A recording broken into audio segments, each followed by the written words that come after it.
गुना,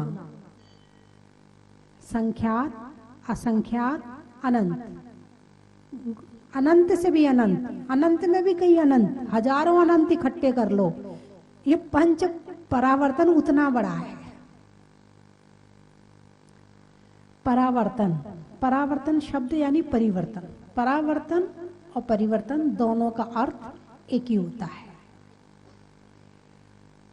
परिवर्तन प्रतिक्षण चल रहा है ना, लेकिन एक परिवर्तन जो राउंड पूरा करे, जैसे 12 बजे अब सुई घूमेगी और घूमकर आएगी 12 बजे तक, तो एक राउंड पूरा हो गया, यानी एक दिन पूरा हो गया या एक रात पूरी हो गई।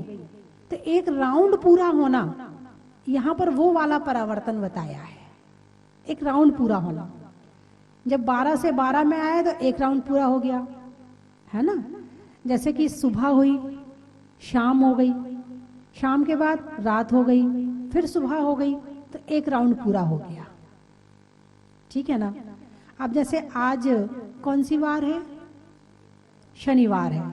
अब शनिवार कब आएगा, शनिवार के बाद रविवार, सोमवार, मंगलवार, बुधवार, गुरुवार, शुक्रवार, फिर शनिवार आएगा, तो वो 7 दिन बाद आएगा, एक राउंड पूरा हो गया।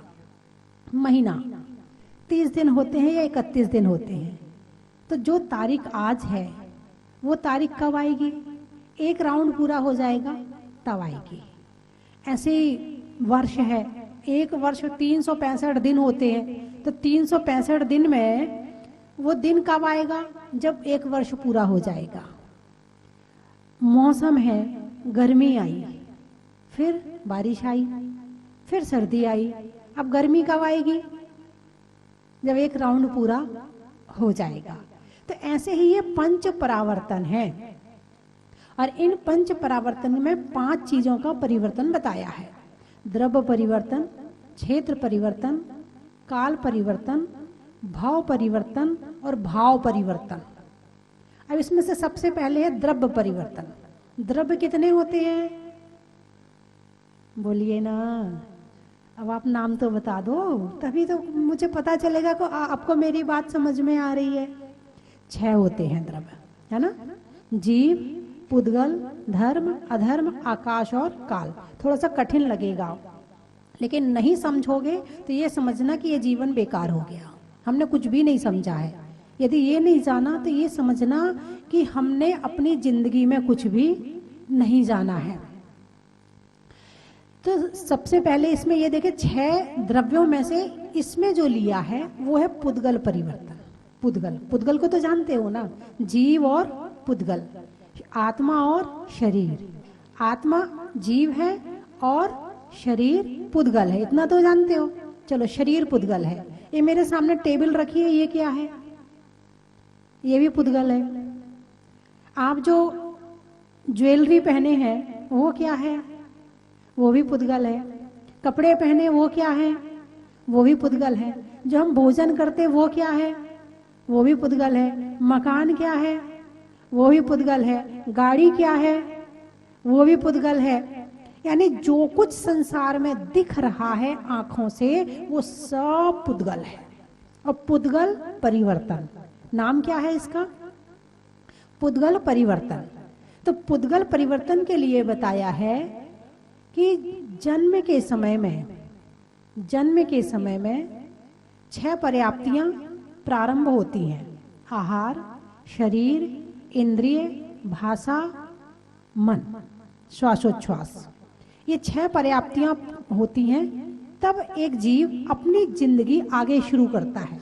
जैसे माँ के गर्भ में बच्चा आया तो अभी केवल आत्मा आई है। क्या आई है, केवल आत्मा आई है। आत्मा आने के बाद में, थोड़ा सा इसको बढ़ाना, आत्मा आने के बाद में आहार। आहार क्या है, शरीर बनने योग्य पुद्गल कर्म है। क्या आए हैं, औदारिक, वैक्रियक, आहारक आदि जो शरीर बनते हैं उसके योग्य कर्म आ गए साथ में। आहार, शरीर, उस शरीर को बनने योग्य जो पुद्गल परमाणु थे वो आ गए। अभी बना नहीं है शरीर, लेकिन योग्यता अनुसार वो वस्तु वहां पर आ गई, ये पर्याप्ति है। आहार, शरीर, इंद्री, इंद्री बनने योग्यता उसमें आ गई, भाषा योग आ गई, श्वासोच्छ्वास योग आ गई, और जो मन होना है उसके योग आ गई। तो एक इंद्री की 4 पर्याप्ति होती हैं। जैसे पेड़ है, अब पेड़ के पास में पूरी इंद्रियां तो नहीं है ना, आपके पास कितनी पर्याप्ति होंगी? पंचेंद्री की 6 पर्याप्ति होती हैं, एक इंद्री की 4 पर्याप्ति होती हैं, क्योंकि शरीर में केवल इंद्री कम है उसकी। तो आहार, शरीर, इंद्रिय, भाषा नहीं है, मन नहीं है, तो भाषा और मन नहीं होने की वजह से एक इंद्री की 4 पर्याप्ति, 2 इंद्री की भाषा आ गई तो 5 पर्याप्ति, पंचेंद्री संगी की 6 पर्याप्ति, और बाकी सबकी 5 पर्याप्ति होती है। अब जो पुद्गल कर्म है, गर्भ के समय में, जिस समय जीव बच्चा गर्भ में आया है, जो उस समय आहार कर्म वर्ग कर्मणाएं आई हैं, वो कितनी है? अनंत है। कितनी है? अनंत है। और जो उस समय आई है, अनंत कर्म वर्गणाएं संसार की जो उस समय में आई है, अब वो कर्म वर्गणाएं किसी और जन्म में जब सारी इकट्ठी होंगी तब एक पुद्गल परिवर्तन कहलाएगा। कितना कहलाएगा? अब ये कितना कठिन है। अब मान लो आपने जो कपड़े पहने, और कपड़े आपने पहनने के बाद में वो आपने किसी काम वाली को दे दिए थोड़े दिन पहन के। अब उस काम वाली ने पहन लिए, अब उसके खराब हो गए, फट गए, उसने फेंक दिए। अब वो फेंक दिए, अब वो मिट्टी बन गया। अब मिट्टी बनने के बाद वो जितने कपड़े में जो परमाणु थे, वो सारे परमाणु फिर से इकट्ठे होंगे, उसका पेड़ बनेगा, उसमें रुई उगेगी, और वो रुई उतने ही परमाणुओं की वो कपड़ा बनेगा, और वापस तुम्हारे पास दोबारा कब आएगा? कठिन है कि नहीं है? जितना कठिन ये है उतना ही कठिन एक पुद्गल परावर्तन है। और संसार में जितने परमाणु हैं हमने सब ग्रहण करके छोड़ दिए हैं, लेकिन वो क्रम नहीं है। जितने उस समय आए थे वो नहीं आए अभी। जब वो आएंगे तब एक पुद्गल परावर्तन माना जाएगा। और परिवर्तन तो सारे संसार में चल ही रहा है। परिवर्तन तो सारे एक साइकिल चल रही है। गर्मी आई, बारिश आई, ठंड आ गई, गर्मी आई, बारिश आई, ठंड आ गई। कब से हो रहा है ऐसा? अरे बोलिए ना। है? हाँ, जब कर्म भूमि की शुरुआत हुई थी ये तब से हो रहा है। और कर्म भूमि की शुरुआत कब हुई? ये तो अभी हुई चतुर्थ काल में। लेकिन ऐसे काल कब से चल रहे हैं? अनंत काल से चल रहे हैं। कब से चल रहे हैं?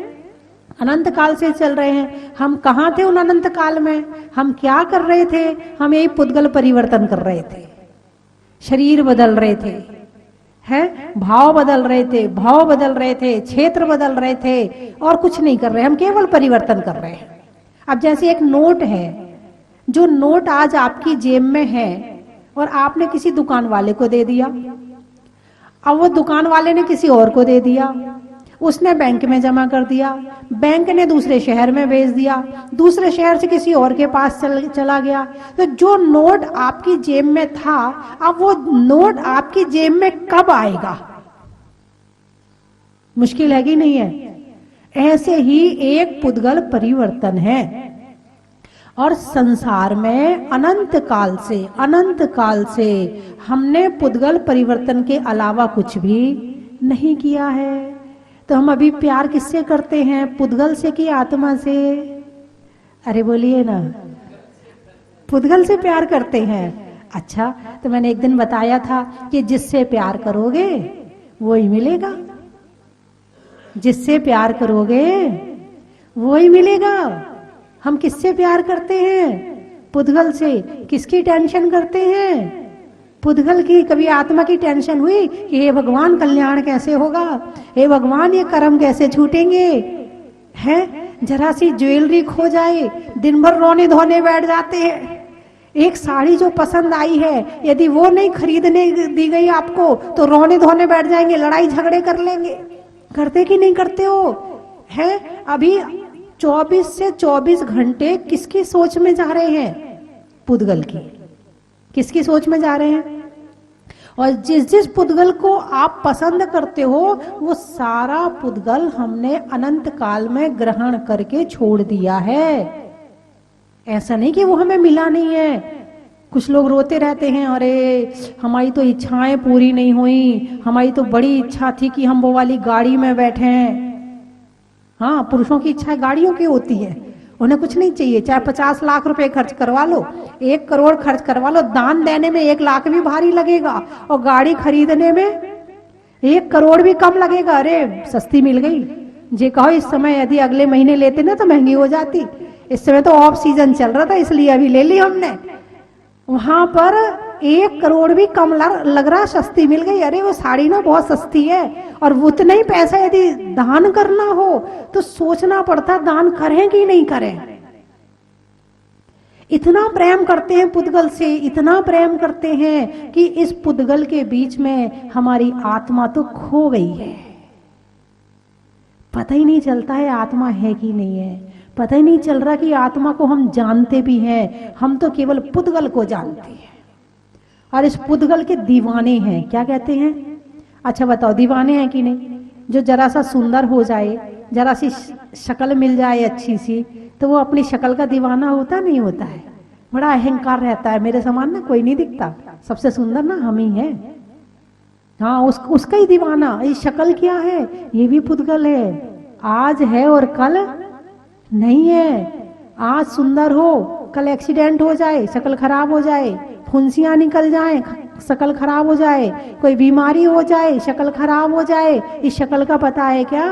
ये कितने दिन टिकेगी? जो टिकने वाली चीज है उसका तो कभी ध्यान ही नहीं करते। तो आचार्यों ने जो पुद्गल परिवर्तन बताया, और आचार्यों को किसने बताया? भगवान महावीर ने बताया। भगवान महावीर के केवल ज्ञान में आया।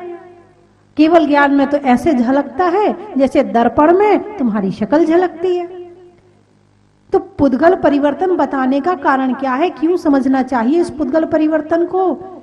इसलिए समझना चाहिए कि जितना हम पुद्गल से प्रेम करेंगे हमें पुद्गल ही पुद्गल मिलेगा। और पुद्गल इकट्ठा करते करते अनंत काल बीत गए। यहां भी इकट्ठा कर रहे हैं। पिछले जन्म में क्या किया था? वहां भी यही किया था। आने वाले जन्म में क्या करोगे? वहां भी यही करोगे। एक ही काम बच रहा पुद्गलों को इकट्ठा करने का।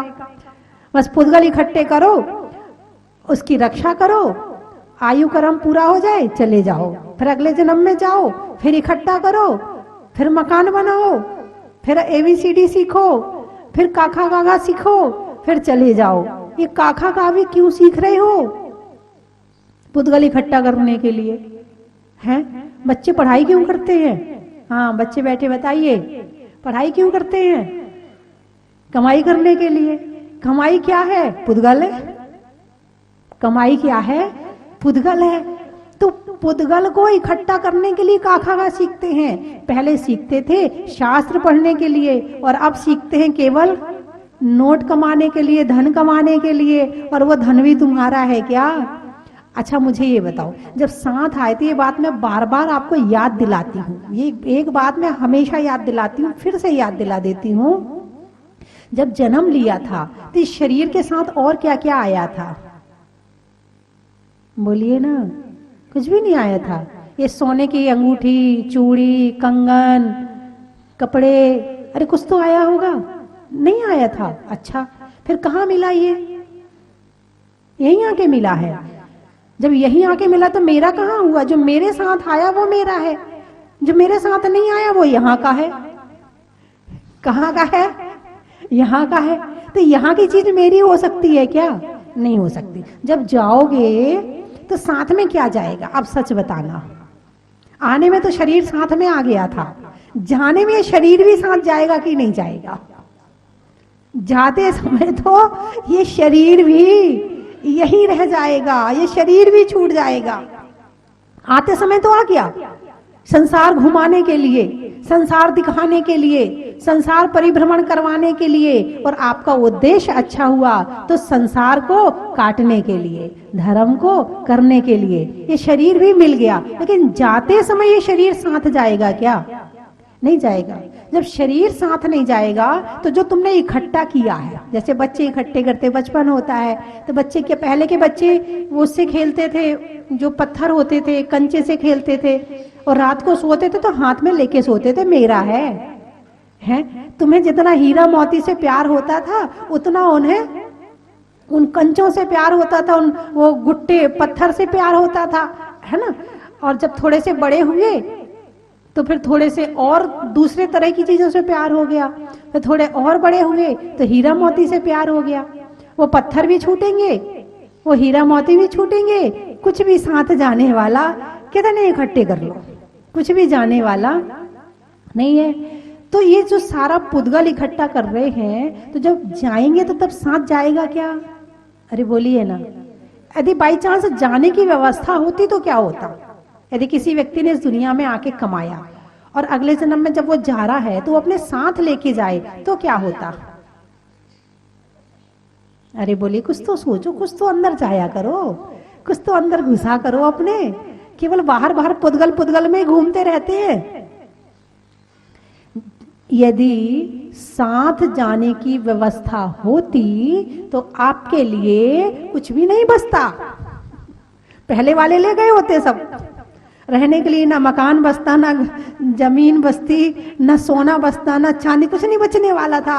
ये तो प्रकृति की बहुत अच्छी व्यवस्था है कि जो हम यहाँ इकट्ठा करते हैं वो हमारे साथ नहीं जाता है। आज जो तुम्हारे पास में है कल तुम्हारी बहू के पास रहेगा, परसों उसकी बहू के पास रहेगा, उसके पास नहीं रहेगा तो किसी और के पास रहेगा। जो ज्वेलरी तुम्हारे पास में आज है, तुमने आज जो खरीदी है वो कल किसके पास थी?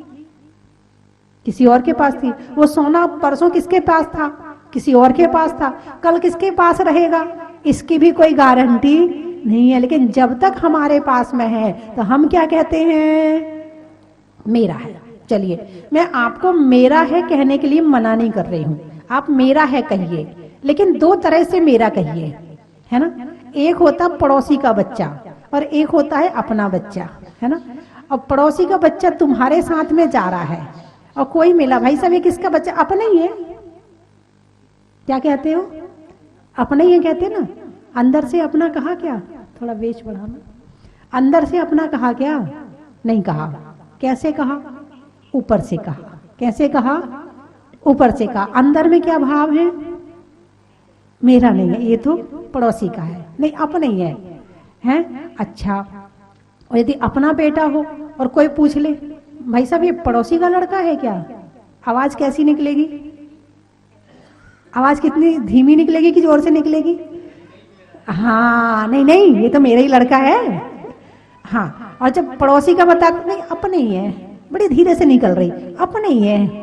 ये कौन बुलवा रहा है? अंदर से अपना ही है और मेरा है। कौन बुलवा रहा है? मोह बुलवा रहा है।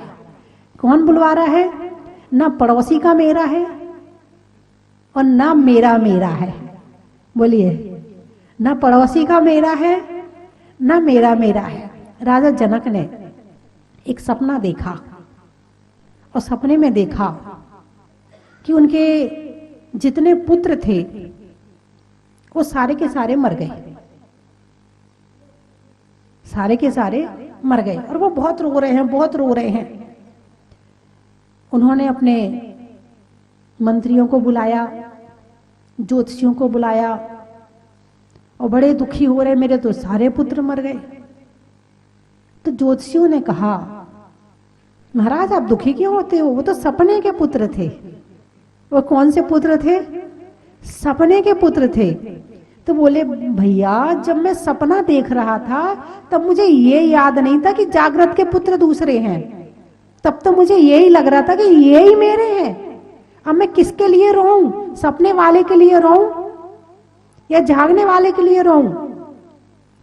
उन्होंने कहा, महाराज सपना अलग होता है। बोले, भैया एक सपना वो होता है जो आंख बंद में देखा जाता है और एक सपना वो होता है जो आंख खुली आंख से देखा जाता है। जो खुली आंख का सपना होता है वो बंद आंख में झूठा हो जाता है, और जो बंद आंख का सपना होता है वो खुली आंख में झूठा हो जाता है। दोनों की जिंदगी अलग अलग है, दोनों में अलग अलग। जब आप सपना देखते हो और उसमें जब देखते तो ये आपको लगता कि नहीं, जब हम जागेंगे तो दूसरा कोई और होगा। सपने में रोते भी हो, सपने में डरते भी हो, सपने में भागते भी हो, सपने में हाथ भी जोड़ते हो, सपने में भगवान के दर्शन भी करते हो। इसीलिए सपने में जो कुछ देखते हैं उसका पुण्य भी लगता है और उसका पाप भी लगता है। बात समझ में आई कि नहीं आई? सपने में जो देख रहे हैं, अब आप कहोगे सपने में हम होश में थोड़ी हैं। भले होश में ना हो, नींद की गफलत में है, आत्मा थोड़ी सो रही है। आत्मा तो शरीर सो रहा है, शरीर के सोने के कारण से आत्मा गफलत में गई है। यदि कोई व्यक्ति बेहोश हो जाए तो बेहोश होने में आत्मा थोड़ी बेहोश हुई है, शरीर बेहोश हुआ। शरीर के आत्मा पराधीन है शरीर की। यदि शरीर बेहोश हो गया तो आत्मा बोल नहीं सकती है। आत्मा में बोलने की ताकत तो है, मगर शरीर की पराधीनता, शरीर बेहोश है तो आत्मा को कहना पड़ता कि बेहोश है। आत्मा बेहोश नहीं है, शरीर सो रहा है, आत्मा नहीं सो रही है। और जब सपना देखते हो वो सारा काम आत्मा कर रही है। यदि रोटी भी बना रहे हो तो आत्मा ही बना रही है। मन तो जागृत हो जाता है, मन सपने में भी जागृत रहता है और पूरा जागृत रहता है। इतना जागृत रहता है कि सपने में भी विवेक काम करता है। शाकाहारी व्यक्ति सपने में भी मांसाहार नहीं कर सकता है। ऐसा है कि नहीं, बताइए मुझे। सपने में भी दिख जाए तो दूर भाग जाओगे। ये अंदर के गहरे आत्मा के संस्कार काम कर रहे हैं। तो बात पुद्गल परावर्तन की चल रही है कि पुद्गल परावर्तन अनंत काल से किया है और संसार में जितना पुद्गल है हमने सब ग्रहण करके छोड़ दिया है। ये भूल जाओ कि वो बहुत अच्छा है, वो बहुत अच्छा है, वो खराब है, ना खराब है ना अच्छा है। जो हमने ग्रहण करके छोड़ दिया है, अब किसके लिए, किसको नया कहते हो? हैं सब अब पानी कहते, बोले शुद्ध पानी है। पानी क्या नया है क्या? जितना पानी पहले था उतना ही पानी आज है।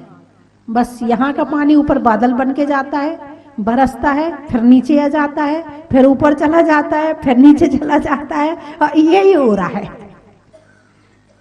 पानी नया नहीं है, जितना पानी था उतना ही पानी है, पानी नया नहीं है। तो परिवर्तन चल रहा है।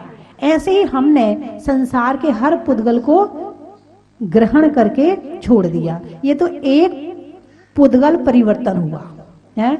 5 परिवर्तन है ना, द्रव्य परिवर्तन, क्षेत्र परिवर्तन, काल परिवर्तन, भाव परिवर्तन और भाव परिवर्तन। ये एक परिवर्तन किया है। क्या किया है? तो पुद्गल से प्रेम ऐसे करो जैसे पड़ोसी के बच्चे से करते हैं। समझ में आया कुछ? कैसे करो? जैसे पड़ोसी के बच्चे से करते हैं। ठीक है, संसार में रहना है, समाज में रहना है, देश में रहना है, जीवन जीना है, तो ये सब कुछ जरूरी है, इसके बिना नहीं चल सकता है। और आपका पुण्य है, आपके पुण्य से लक्ष्मी आई है, तो आप उसका भी उपभोग करो, दान में करो, भोग में करो, आप औषधि दान में करो, जिस तरह से सहयोग बन सकता आप करें। लेकिन अंदर में भाव ये रखें, ये पड़ोसी का है। किसका है? पड़ोसी का है। मेरे साथ तो ये भी जाने वाला नहीं है। तो क्षेत्र परिवर्तन बताऊं? चलिए पहले थोड़ा सा ये बोल लें, फिर मैं आपको क्षेत्र परिवर्तन बताती हूँ। चलिए। बोले विश्वनाथ भगवान की धर्म प्रेमी बंधुओं, जैसे कि माताजी ने बताया कि जो पुद्गल है वह सब पर है और कोई भी साथ जाने वाला नहीं है। यह शरीर भी पुद्गल है, धन संपत्ति भी पुद्गल है। तो इस पुद्गल का यदि सही स्थान पे, सही जगह पे उपयोग कर लिया जाए तो आत्मा का कल्याण हो जाया करता है। तो अपने पुद्गल का, अपने शरीर का धर्म क्षेत्र, धर्म कार्यों में, दान पुण्य आदि में किया जाए तो वही आत्मा जो पाप कर्म का बंध कर रही है, पुण्य प्रकृतियों का बंध करने लग जाती है। तो आप भी अपनी पुण्य प्रकृति को यदि जागृत करना चाहते हैं, अपने पुद्गल का शब्द उपयोग करना चाहते हैं, तो अक्षयकारी जहाजपुर में होने वाले पंचकल्याणक में इंद्राणी बनकर अपनी पुत्रियों को अष्टकुमारी 56 कुमारी बनाकर या अक्षय क्षेत्र में कहीं भी किसी भी स्थान में दान देकर आप अपनी पुद्गल को सही निमित्त सही स्थान पर लगाकर शातिशय पुण्यवंत को प्राप्त कर सकते हैं। होने वाली 31 जनवरी से 7 फरवरी तक अक्षय क्षेत्र जहाजपुर के विश्वनाथ भगवान का पंचकल्याणक होने जा रहा है। कहना है कि आपने पंचकल्याणक तो बहुत देखे होंगे, लेकिन भारतवर्ष में प्रथम बार विश्वनाथ भगवान का पंचकल्याणक होने जा रहा है, जिसको देखने के लिए लाखों आंखें तरस रही हैं।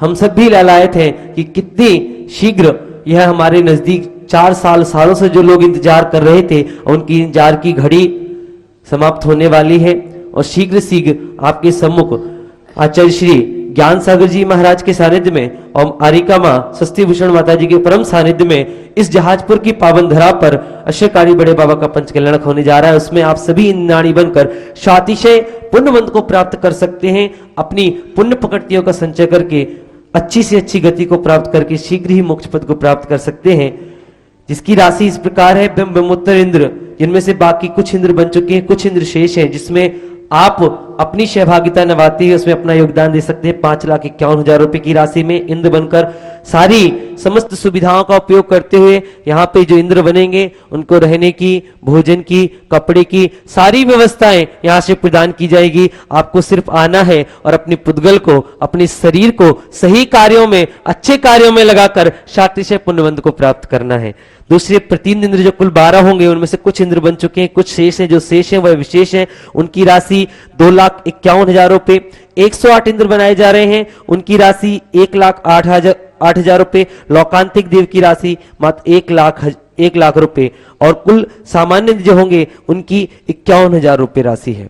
इसके बाद एक और विशेष सूचना दे दूं धर्म प्रेमी बंधुओं कि जो व्यक्ति समर्थवान नहीं है और फिर भी इस पंचकल्याणक में आने की अथक इच्छा रखते हैं और वह भी चाहते कि हम भी इंद्राणी बने, लेकिन हम इतनी राशि का व्यय नहीं कर सकते, तो उनके लिए माता जी के आशीर्वाद से एक बहुत ही अच्छा मात्र 21,000 रुपए की राशि में आप यहाँ पे इंद्र बनकर सारी सुविधाओं का आनंद लेते हुए अपने पंचकल्याणक में भाग ले सकते हैं। उसमें आपको आवास की व्यवस्था, पुरुष वर्ग को धोती दुपट्टे, महिला वर्ग को साड़ियां और भोजन आदि की सारी सुविधाएं आपको यहां से उपलब्ध कराई जाएंगी। मात्र 21,000 रुपए की राशि में आप इंद्र बनकर शातिशय पुण्यवंत को प्राप्त कर सकते हैं और अपने भावों को और ज्यादा प्रगाढ़ करें। ऐतिहासिक पंचकल्याणक में भाग लेकर इस पंचकल्याणक का शातिशय आनंद उठाएं। अगले प्रश्न के लिए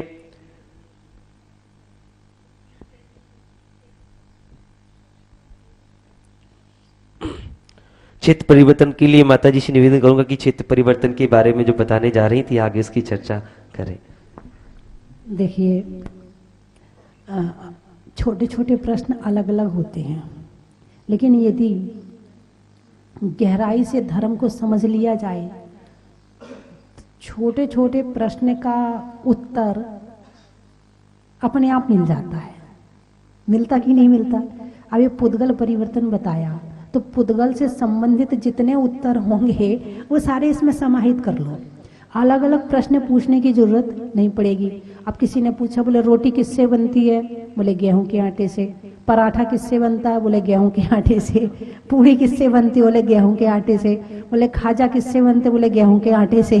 हलवा किससे बनता? बोले गेहूं के आटे से। तो गेहूं के आटे को समझ लो ना, बनाने की विधि अपने आप सीख लेना, जगह जगह लिखी पड़ी है।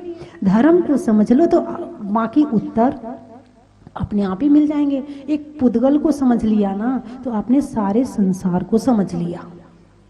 सुख दुख जीवित मरणोपग्रहाश्च। सुख ये किसकी पर्याय हैं? किससे मिलते हैं? मरण, सुख पुद्गल का, दुख पुद्गल का संसार में, मरण पुद्गल का, जन्म पुद्गल का, उपकार ये उपकार है। क्या है ये? मरणोपग्रहाश्च। ये मरण, ये तत्वा सूत्र का सूत्र है। ये यदि आपको अच्छा भोजन मिला तो आपने किससे महसूस किया? भोजन क्या है? पुद्गल है। और जीव क्या है? स्वाद कहाँ आएगा भोजन का? जीभ में हाथ में तो नहीं आएगा। यदि भोजन को हाथ में रखो तो स्वाद आएगा क्या? नहीं आएगा। है पीठ में रखो, नहीं आएगा। कहाँ आएगा भोजन का स्वाद? जीभ में आएगा। जीभ क्या है? पुद्गल है। जीभ क्या है? तो किसके माध्यम से पता चला कि अब रसगुल्ला मीठा है? पुद्गल के माध्यम से। तो ये किसका उपकार है? पुद्गल का उपकार है। ठंड लग रही है, शॉल ओढ़ ली, ठंड बच गई। ठंड भी पुद्गल है, शॉल भी पुद्गल है और शरीर भी पुद्गल है। पुद्गल को ही पुद्गल लगता है। पुद्गल को ही। भगवान को ठंड लगती है क्या? नहीं लगती है। क्यों नहीं लगती है? क्योंकि उनका पुद्गल निकल गया। उनका पुद्गल निकल गया, 8 कर्म छूट गए उनके, इसलिए ठंड गर्मी बरसात उन्हें छू ही नहीं सकती है ना। सुख दुख, दुख भी किससे महसूस करते हो आप? पुद्गल का ही। धन चला गया, किसका दुख हुआ? पुद्गल का। किसका दुख हुआ? पुद्गल का, है ना। धन आ गया, खुशी किसकी हुई? पुद्गल की। अच्छी साड़ी मिल गई, किसकी खुशी? पुद्गल की। ज्वेलरी मिल गई, किसकी खुशी? पुद्गल की। बेटा आ गया घर में, किसकी खुशी? आत्मा की खुशी नहीं है। देखो आत्मा तो दोनों बराबर है ना, चाहे लड़की की आत्मा हो चाहे लड़के की आत्मा हो, चाहे चींटी की आत्मा हो चाहे मक्खी की आत्मा, आत्मा तो सबकी बराबर है ना। एक मच्छर घर में आ जाए तो कभी आपने महसूस किया अरे चलो एक जीव मेरे घर में आ गया? कभी महसूस किया गया आपने? नहीं। कभी आपके घर में मच्छर हो रहे हो तो आपको अरे वाह मेरे घर में तो बहुत सारे जीव हैं, कभी महसूस किया? नहीं। घर में 4-5 लड़के या लड़कियां या बच्चे होंगे, अरे मेरे घर में तो 4-5 बच्चे हैं। गिनती कितने की बताओगे? कोई पूछेगा आपके घर में कितने जीव हैं, कितने प्राणी हैं, कितने की गिनती बताओगे आप? मनुष्य की गिनती बताओगे, मच्छर मक्खी की गिनती थोड़ी बताओगे। जबकि आत्मा सबकी बराबर है, शरीर अलग अलग है? यदि बेटा आ जाए घर में तो बड़े गर्व से बताओगे बेटा आया घर में, किसकी खुशी? पुद्गल की। शरीर ही तो है ना वो, तो पुद्गल की खुशी है। लड़की आ गई थोड़ी सी कम। अब तो फिर भी समय बदल गया है, थोड़ा सा पहले के समय में ये ज्यादा था और अब तो फिर भी थोड़ा सा बदल गया, अभी भी खत्म नहीं हुआ है तो अभी भले वो मुंह से कहना बंद हो गया हो, अंदर का सोच बंद नहीं हुई अभी वो तो है। तो सुख और दुख किसके कारण है? बोलिए, पुद्गल के कारण है। और यदि पुद्गल से मोह कम कर लिया तो सुख और दुख दोनों ही खत्म है। अब महाराज ठंड सहन करते हैं, सर्दियों में ठंड में रहते हैं, तो कष्ट होता है कि नहीं होता? बोलिए। शरीर का तो शरीर में परिवर्तन हो रहा है, शरीर की चीज तो शरीर को लग रही है, लेकिन आत्मा कहती है ये ठंड जो है ना शरीर को लग रही है, आत्मा को नहीं लगती है। इस भाव का ध्यान करके, आत्मा का ध्यान करके उस ठंड को भी सहन कर लेते हैं। तो इसका मतलब सबके शरीर में ऐसी ताकत है कि वो ठंड सहन कर सके। जब मुनिराज कर सकते हैं तो तुम क्यों नहीं कर सकते हो? क्षमता तो है ना। अरे बोलिए ना, क्षमता तो है। लेकिन एक ने पुद्गल को सुख देने के लिए छुपा रखा है और एक ने आत्मा को सुख देने के लिए शरीर के कष्ट को कष्ट नहीं माना, उसे तपस्या माना है ना। तो जितना जितना शरीर को सुख देते जाएंगे उतना उतना संसार परिवर्तन, पुद्गल परिवर्तन चलता जाएगा। और जितना जितना आत्मा को सुख देने के भाव आएंगे उतना उतना ये पुद्गल परिवर्तन कम होता जाएगा। जितना जितना आत्मा से प्रेम करोगे तो पुद्गल से अपने आप कम हो जाएगा। पड़ोसी को पड़ोसी मानोगे तो अपने आप ही प्रेम कम हो जाएगा। मैंने बताया था आपको कि ये शरीर क्या है? बोलिए ना, पड़ोसी है। क्या है? पड़ोसी। आत्मा मैं हूं और शरीर मेरा पड़ोसी है। जब आपको भूख लगे तो क्या कहना है? क्या कहना है आपको? पड़ोसी को भूख लग रही है। जब आपको कष्ट हो तो क्या कहना है? जैसे घुटने दुख रहे हैं तो क्या कहना है? पड़ोसी का घुटना दुख रहा है। जब आपका सिर दुखे तो क्या कहना है? पड़ोसी का सिर दुख रहा है, सामने वाले को एक बार में तो हंसी आएगी, 2 बार हंसी आएगी, वो चिढ़ाएगा भी आपको, वो होगा, लेकिन इससे ये पता चलेगा कि आत्मा अलग है और शरीर अलग है। भले ये हंसी का माहौल पैदा कर दे, लेकिन इस हंसी में भी एक तत्व की बात आ जाएगी, एक धर्म की बात आ जाएगी, एक आत्मा की बात आ जाएगी। तो क्षेत्र परिवर्तन, पुद्गल परिवर्तन के बाद कौन सा परिवर्तन है? क्षेत्र परिवर्तन। ये भी बहुत बड़ा, जितना बड़ा एक पुद्गल परिवर्तन है उससे अनंत गुना बड़ा क्षेत्र परिवर्तन है। और ये परिवर्तन आपने किए कि नहीं किए? जितनी संसारी आत्मा है केवल एक ही काम कर रही है, मगर बात इतनी है कि हमें समझ में नहीं आ रहा है। हम तो केवल इस शरीर में आ गए तो इसको अपना मान लिया, दूसरे शरीर में गए तो उसको अपना मान लिया, तीसरे शरीर में गए तो उसको अपना मान लिया। बस यही कर रहे हैं। और ये मोह की महिमा है। किसकी? मोह की महिमा। हमें सच्चाई जान भी लेते हैं तो मानने नहीं देता है। पता चल गया कि ये अलग है, लेकिन 1 सेकंड के लिए तो आएगा। जैसे आप बच्चे को जगाओ तो थोड़ी देर को उठता है फिर सो जाता है, ऐसे गुरु ज्ञान देकर के जगाते हैं, 1 सेकंड के लिए तो जागते हैं, लेकिन जैसे ही वहां से हटे फिर अपनी मोह की महिमा शुरू, ये मेरा, ये मेरा, ये फिर शुरू हो जाते हैं। इसने सुला रखा है आत्मा को। तो इसी तरह से हमने अनंत काल से पुद्गल परिवर्तन कर रखे हैं, है ना। अब क्षेत्र परिवर्तन कल बता दूंगी। अब इतना बड़ा एक परिवर्तन मैंने 1 दिन में बता दिया, 1 दिन में नहीं, थोड़ी सी देर में बता दिया है। तो क्षेत्र परिवर्तन के लिए कल चर्चा करेंगे। मेरे ख्याल से तो ये पुद्गल परिवर्तन ही पूरा नहीं हुआ है। इसकी चर्चा में पता नहीं कितने घंटे निकल जाएं। और ये सब कहाँ लिखा है? सब शास्त्रों में लिखा है। आप सोचते हो साधु संत क्या करते हैं? साधु संतों का स्वाध्याय करना अत्यंत जरूरी है। जब और साधु संतों का क्यों, जो सठ आवश्यक है उसमें श्रावक का भी लिखा है कि श्रावक को भी स्वाध्याय करना चाहिए। हैं ऐसे पंच कल्याणक के आयोजन क्यों किए जाते हैं? वो इसलिए किए जाते हैं कि इन पंच कल्याणक के माध्यम से एक आत्मा परमात्मा बनी है। क्या बनी है? एक आत्मा परमात्मा बनी है। तो उसकी आत्मा से परमात्मा बनने तक की जो यात्रा है वो पंच कल्याणक में दिखाई जाती है। तो पंच कल्याणक को देखने से सम्यक दर्शन की प्राप्ति हो सकती है, और वो सम्यक दर्शन से ही हमारा संसार कट सकता है। तो इसीलिए यहाँ जो पंच कल्याणक हो रहा है, उस पंच कल्याणक में बड़े ध्यान से देखना। हालांकि वैराग्य के कारण सब तीर्थंकरों के अलग अलग हैं। मुनि सुव्रतनाथ भगवान का पंच कल्याणक पहली बार हो रहा है।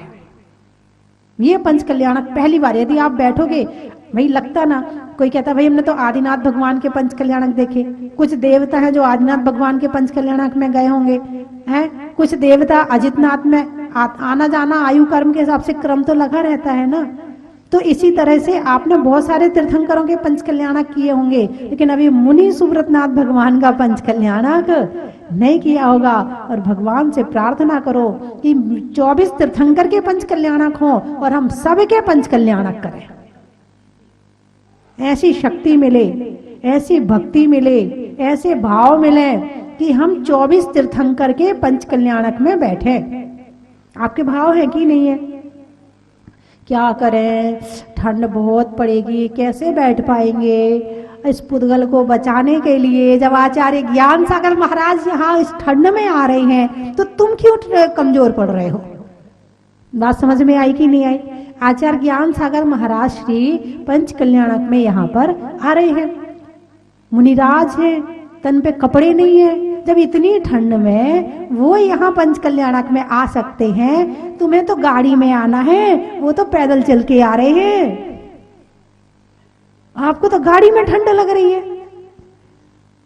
और जब आचार्य श्री स्वयं पंच कल्याणक के पंडाल में बैठेंगे तो आपको तो यहाँ कपड़े पहना के बिठाया जाएगा।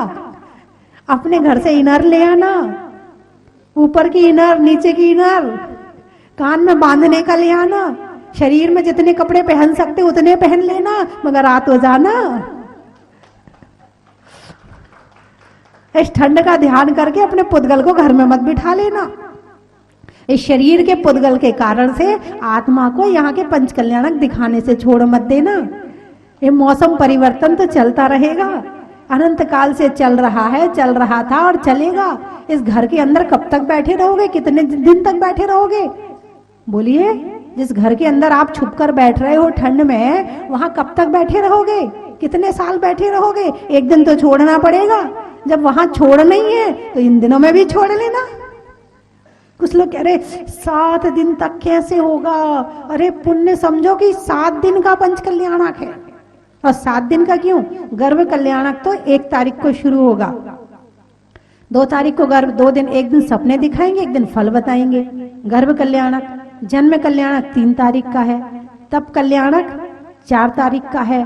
प्रतिमाएं अधिक होने के कारण ज्ञान कल्याणक 2 दिन का रखा, क्योंकि क्रियाएं करना और उन पर अंकन्यास आदि करना वो भी जरूरी है, तो इसीलिए वो 2 दिन का रखा है। अब मोक्ष कल्याण के दिन सुबह सुबह का मामला हो जाएगा, तो 5 ही दिन का, तो 6 दिन का तो हुआ, कहाँ 7 दिन के हुए?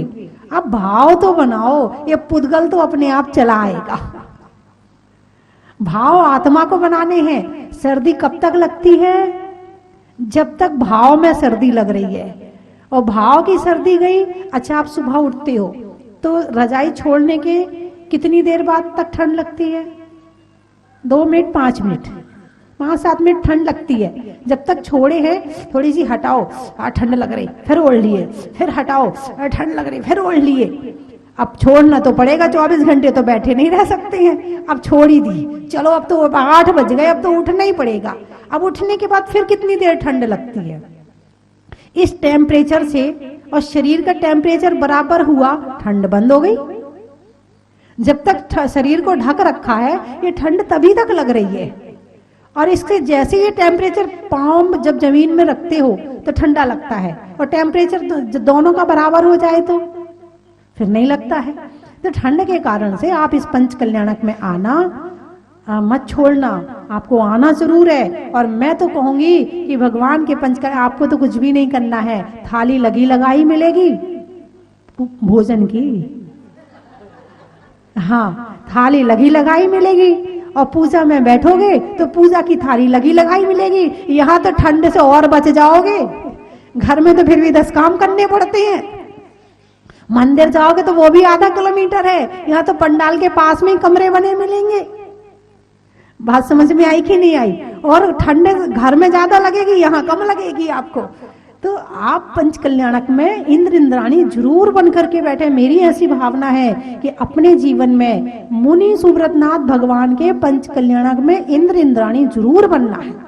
आपने महिमा देख ली मुनि सुब्रतनाथ भगवान की, 5 साल से देख रहे हैं, कितनों के साथ में अतिशय हुआ है।